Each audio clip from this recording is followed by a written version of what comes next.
Oke, anak-anak yang di rumah, ketemu lagi dengan Ibu ya. Kemarin Ibu sudah menyampaikan materi pengenalannya. Nah, sebelumnya Ibu ucapkan salam, selamat pagi, Om Swastiastu. Ya. Gimana kabarnya hari ini anak-anak? Sehat tentunya ya. Ibu selalu doakan untuk kalian semua yang ada di rumah, anak-anak Ibu, keluarga besar SMK PGRI 4 Denpasar. Semoga kalian dalam keadaan sehat walafiat tanpa kekurangan suatu apapun. Ya, Ibu tekankan kalian tetap menjaga kesehatan, tetap memperhatikan protokol kesehatan. Semoga pandemi ini cepat pulih. Oke, nah kalian siapkan diri dulu nak ya untuk pelajaran Ibu hari ini tentang kepariwisataan. Kalian siapkan buku, alat tulis, atau apapun yang kalian perlu gunakan untuk pembelajaran daring ini. Oke, nah untuk sebelumnya Ibu tanya dulu nih, ada yang dari kalian mungkin belum siap atau kalian berhalangan mengikuti pelajaran Ibu, nanti Ibu akan cari tahu untuk masalah absen. Oke, nah Ibu harapkan dari jumlah yang kalian satu kelas itu semua mengikuti pelajarannya Ibu. Nah, untuk hari pertama, mari kita bahas atau kita bicarakan materi ini secara bersama-sama. Kalau nanti ada pertanyaan, Ibu akan luangkan forum untuk bertanya. Nah, untuk materi tentang memahami pariwisata dan industri pariwisata, itu ada beberapa tujuan yang akan ingin kita capai. Yang pertama itu menjelaskan pengertian pariwisata.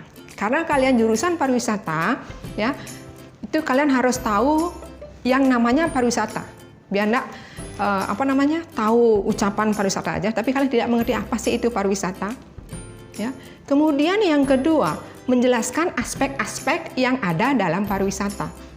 Pariwisata itu akan bisa berjalan dengan baik kalau dia didukung oleh aspek-aspek yang terkait di dalam pariwisata itu sendiri. Itu ya. Kemudian yang ketiga, menjelaskan pengertian industri pariwisata. Oke, kita lanjutkan lagi nak ya. Nah, untuk pariwisata dengan industri pariwisata itu ada perbedaan. Ya, pariwisata itu apa, industri pariwisata itu apa? Itu yang ingin kita capai dalam pembelajaran KD pertama di sini. Kemudian yang keempat itu mengelompokkan industri pariwisata. Ya, kalian mampu untuk mengelompokkan industri pariwisata. Macam-macam industri pariwisata yang kita ada di Indonesia itu apa saja? Ada travel misalnya, ada agent, kemudian ada restoran, ada bar, ada hotel, dan akomodasi yang lainnya. Itu yang dimaksud dengan mengelompokkan industri pariwisata. Kemudian yang kelima, menjelaskan konsep industri pariwisata. Ya, kalian harus mampu menjelaskan konsep industri pariwisata. Bagaimana konsepnya? Bagaimana dalam suatu daerah itu mengonsepkan potensi daerahnya itu menjadi suatu daya tarik kepada wisatawan. Nah, itu beberapa tujuan dalam pembelajaran KD memahami pariwisata dengan industri pariwisata. Ya, untuk tujuan pembelajaran hari ini, apakah kalian sudah mengerti atau ada pertanyaan? Silahkan, nanti Ibu tunggu ya di forum yang sudah disediakan. Nah, di sini kita lanjut ke materi apa sih itu pariwisata. Ya, kalian tinggal di Pulau Bali.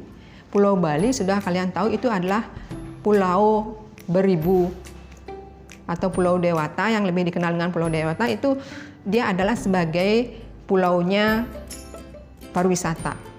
Ya, paling banyak dia memberikan devisa ke negara di bidang pariwisata. Tapi karena kondisi seperti sekarang pandemi, mungkin pariwisata agak lesu, semua bidang perekonomian juga lesu, ya.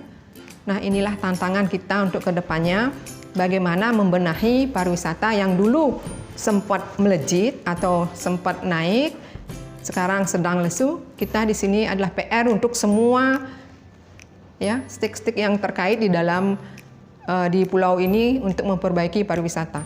Oke. Nah, untuk pariwisata kalian sudah tahu itu pariwisata apa sih? Pariwisata itu bergerak di bidang apa? Apa yang dijual di sana? Ya, itu kalian harus tahu. Pariwisata itu menyangkut segala kegiatan atau pekerjaan yang menyangkut tentang daya tarik suatu daerah serta layanan yang disediakan oleh daerah itu. Misalnya daya tariknya itu di bidang bahari atau di bidang alam. Itu yang namanya pariwisata. Ya.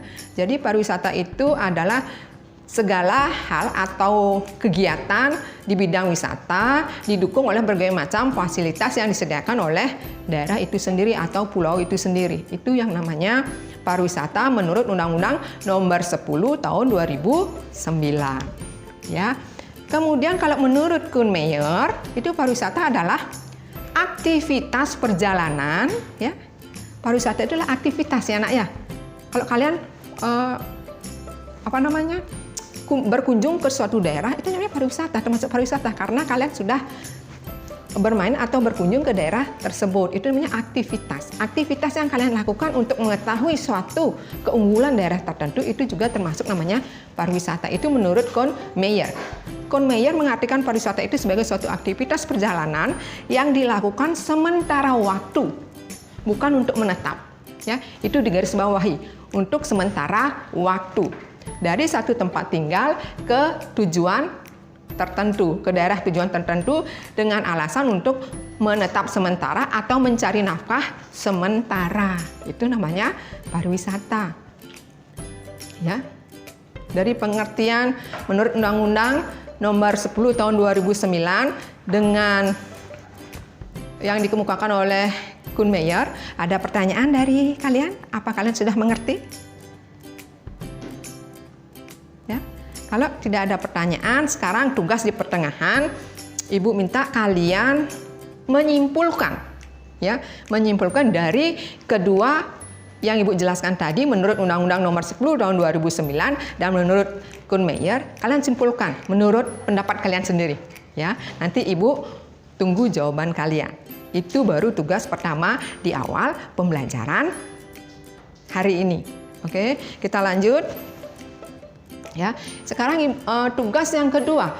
Tugas yang kedua itu Ibu berikan kalian, silahkan kalian cari untuk di Pulau Bali ini dulu saja ya. Untuk di Pulau Bali itu ada kurang lebih beberapa kabupaten. Silahkan kalian cari apa keunggulan dari masing-masing kabupaten tersebut. Dari pariwisatanya apa yang menonjol? Apakah itu dari alam, dari gunung misalnya, kemudian dari lautnya misalnya? Kalian harus bisa menemukan apa dari seni budayanya, dari culture-nya mungkin, dari objek tempatnya, dia punya sejarah histori sendiri, itu kalian kemukakan di sana, kalian buat. Itu baru ada dua tugas yang harus kalian buat. Nanti Ibu akan terima nanti tugasnya itu. Kalian kemukakan misalnya di daerah Karangasem, itu objek wisata yang terkenal apa? Kemudian di daerah Kelungkung apa? Daerah Gianyar apa? Daerah Buleleng apa? Kemudian kabupaten lainnya lagi. Karena masing-masing kabupaten Ibu yakin pasti ada keunggulannya. Tidak mungkin. Karena Tuhan menciptakan bumi ini dan isinya itu dengan segala keunggulan. Ya, kalian harus mampu menggali. Sekarang yang lagi booming apa di Bali? Ya, yang lagi booming itu misalnya di daerah Nusa Penida. Daerah Nusa Penida itu tamu sedang gencar-gencarnya untuk berkunjung ke sana karena ada satu pulau yang belum terjamah ke asriannya. Ya, itu. Untuk daerah Kute mungkin, daerah Seminyak, daerah Legian itu sudah dari dulu memang dia terkenal. Sekarang dicari lagi daerah-daerah yang belum terjamah. Ya, itu. Silahkan kalian buat PR-nya. Ya, nanti untuk beberapa objek wisata nanti Ibu sudah tayangkan di slide di PowerPoint, silahkan nanti kalian lihat di PowerPoint yang Ibu berikan sebar di online. Oke. Kemudian untuk aspek pariwisata atau faktor pendukung pariwisata. Aspek apa saja yang mendukungnya? Ya, aspek yang mendukungnya yang pertama itu perjalanan dilakukan sementara waktu. Ya. Yang namanya pariwisata itu hanya bersifat sementara dia melakukan perjalanan. Dia tidak menetap terus di sana. Itu namanya pariwisata. Kemudian yang kedua, perjalanan dilakukan dari satu tempat ke tempat yang lain.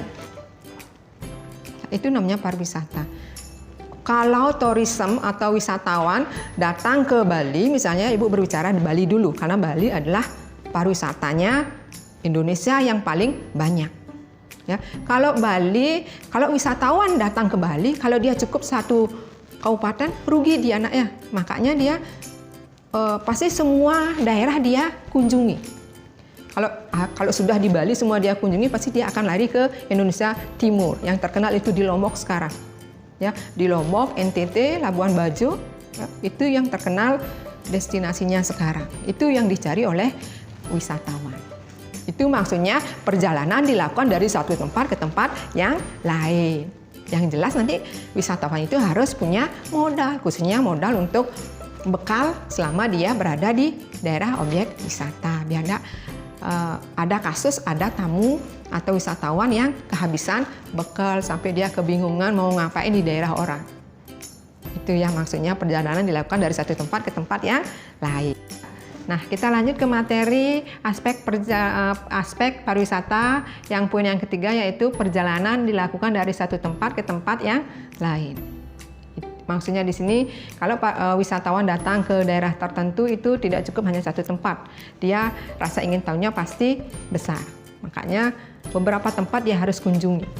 Tuh. Kemudian yang keempat, perjalanan harus dikaitkan dengan pertamasean atau rekreasi. Maksudnya di sini di samping rekreasi itu maksudnya dia holiday. Namanya holiday itu bertamasya atau mengunjungi tempat yang ingin dia ketahui. Di samping rekreasi juga ada yang namanya pariwisata kedinasan, misalnya dinas pendidikan, urusan kependidikan, dia kunjungan untuk mengetahui pendidikan di daerah tertentu. Kemudian ada yang namanya pariwisata kesehatan. Jika suatu daerah mengalami bencana alam, kita berkunjung ke daerah tersebut untuk membantu korban bencana alam, itu juga namanya pariwisata di bidang kesehatan. Kemudian pariwisata di bidang politik. Pariwisata di bidang politik itu maksudnya jika ada suatu negara event kenegaraan, misalnya menyambut kemerdekaan negara itu, nanti ada undangan resmi, undangan kenegaraan untuk negara lain. Ya, negara lain yang berkunjung ke negara yang mengadakan event kenegaraan itu namanya juga pariwisata politik. Ya, itu beberapa sudah ulas Ibu paparkan tentang jenis-jenis pariwisata. Itu maksudnya perjalanan dikaitkan dengan pertamasyaan atau rekreasi atau pariwisata politik dan pariwisata pendidikan maupun pariwisata kesehatan. Ya, itu. Nah, kemudian poin yang selanjutnya, yang kelima, perjalanan dilakukan bukan untuk mencari nafkah. Ya, itu maksudnya aspek pariwisataan. Bukan untuk mencari nafkah. Sekarang tugas yang ketiga yang Ibu berikan kalian di pertengahan pembelajaran ini, mengapa perjalanan dilakukan bukan untuk mencari nafkah? Mengapa? Mengapa dia pariwisata itu aspek perjalanan itu dilakukan bukan untuk mencari nafkah? Mengapa? Nah, itu ada 3 tugas nanti. Yang pertama, kalian menyimpulkan pengertian pariwisata dengan industri pariwisata. Kemudian yang kedua, kalian mencari objek wisata yang ada di daerah Bali dari masing-masing kabupaten. Ya, itu tugasnya. Kemudian yang ketiga, mengapa perjalanan pariwisata dilakukan bukan untuk mencari nafkah? Apa alasannya? Ya, nanti Ibu tunggu di forum yang sudah Ibu sediakan. Oke, ada pertanyaan yang ada di rumah? Kalau ada pertanyaan, silakan kalian utarakan. Ibu tunggu pertanyaan dari kalian. Kalau kalian sudah mengerti, silahkan kalian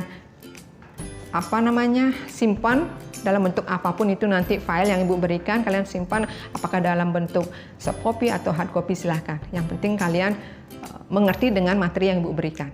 Ya, nah kita lanjut ke materi selanjutnya. Jenis-jenis pariwisata berdasarkan letak geografis, karena pariwisata itu banyak macamnya. Ada pariwisata dilihat dari umur, dari jenis kelamin, dari letak geografis, ya itu. Yang pertama Ibu jelaskan tentang jenis-jenis pariwisata dilihat dari letak geografis. Ada pariwisata lokal, ada pariwisata regional, ada pariwisata nasional, ada pariwisata internasional tourism, ya, ada pariwisata regional internasional tourism. Itu kurang lebih ada 5. Kalian bisa ngulang nggak apa yang dijelaskan? Jenis-jenis pariwisata yang berdasarkan letak geografis. Yang pertama, pariwisata lokal. Kemudian yang kedua, pariwisata regional. Kemudian yang ketiga, pariwisata nasional. Kemudian yang keempat, pariwisata regional internasional tourism. Kemudian yang kelima, internasional tourism. Itu. Nah, sekarang Ibu jelaskan poin-poinnya aja. Yang namanya pariwisata lokal apa? Kalian sudah tahu tentunya. Yang namanya pariwisata lokal itu pariwisata di mana pelaku wisatanya itu bergerak hanya dalam lingkup yang kecil, dalam satu daerah, dalam satu, misalnya kalian tinggal di Denpasar, kalian berkunjung di daerah wisata yang ada di Denpasar aja, itu namanya lokal. Kemudian pariwisata regional. Pariwisata regional, namanya regional itu antar daerah, antar kabupaten dalam satu pulau. Itu namanya regional. Kemudian pariwisata nasional. Yang namanya pariwisata nasional itu adalah di mana kunjungan yang dilakukan oleh wisatawan itu dalam satu negara tapi berbeda. Misalnya berbeda provinsi, misalnya kalian dari Bali pengen berkunjung ke Jawa, pengen berkunjung ke Sumatera, pengen berkunjung ke Jakarta. Itu namanya pariwisata nasional. Kalau pariwisata regional internasional tourism, itu maksudnya adalah dengan kunjungan wisatawan itu dalam berbeda negara, tapi dalam satu lingkup, maksudnya kenegaraannya itu dalam satu garis ras. Ya, misalnya antar Asia kita termasuk Asia Tenggara. Kita berkunjung ke Singapura, kita berkunjung ke Malaysia, kita berkunjung ke Filipina misalnya. Itu termasuk pariwisata regional internasional. Ya, itu namanya pariwisata regional internasional. Kita berkunjung dalam satu kawasan Asia. Itu misalnya, ya. Kemudian yang kelima, pariwisata internasional tourism. Di sini maksudnya wisatawan yang melakukan kunjungan wisata itu antar negara, tidak lingkup dalam satu garis ras, tapi dia bisa mendunia, misalnya dari Asia ke Eropa. Itu namanya jenis-jenis pariwisata di bidang internasional tourism. Itu. Nah, ada pertanyaan? Semoga kalian mengerti. Kita lanjut ke poin jenis-jenis pariwisata, ya, jenis-jenis pariwisata dan pengaruhnya. Karena waktu sudah mau habis, ya. Kalian ada pertanyaan? Nah, untuk tugas yang 3 itu sekarang Ibu tambah lagi 1 ya, nah. Mudah-mudahan kalian nggak keberatan dengan tugasnya Ibu. Karena ini sudah menjadi kewajiban kalian mengerjakan tugas untuk pembelajaran daring hari ini. Tugas yang keempat, silahkan kalian cari jenis-jenis pariwisata selain letak geografisnya. Ibu tunggu nanti jawaban kalian di pembelajaran daring berikutnya. Nanti tugasnya Ibu tunggu sampai sore, ya, sampai jam 5 atau jam 4 deh boleh. Kalau kalian sudah secepatnya kalian bisa nyetor, bisa Ibu langsung berikan nilai. Gitu. Nah, untuk pembelajaran hari ini, kalau kalian sudah mengerti dan ada yang belum mengerti, silahkan kalian bertanya, Ibu terima pertanyaan kalian. Nanti Ibu akan jawab secara online juga. Ya. Nah, karena waktu sudah habis, ya, dan pertanyaan Ibu tunggu nanti untuk reviewnya juga. Kalau tidak ada pertanyaan, mungkin Ibu tutup pembelajaran daring hari ini, ya, kurang lebih sampai di situ materinya. Andai kata ada salah kata atau gimana, Ibu mohon maaf. Ya, sekian dan terima kasih. Ibu tutup dengan Parame Santi. Om Santi Santi Santi Om.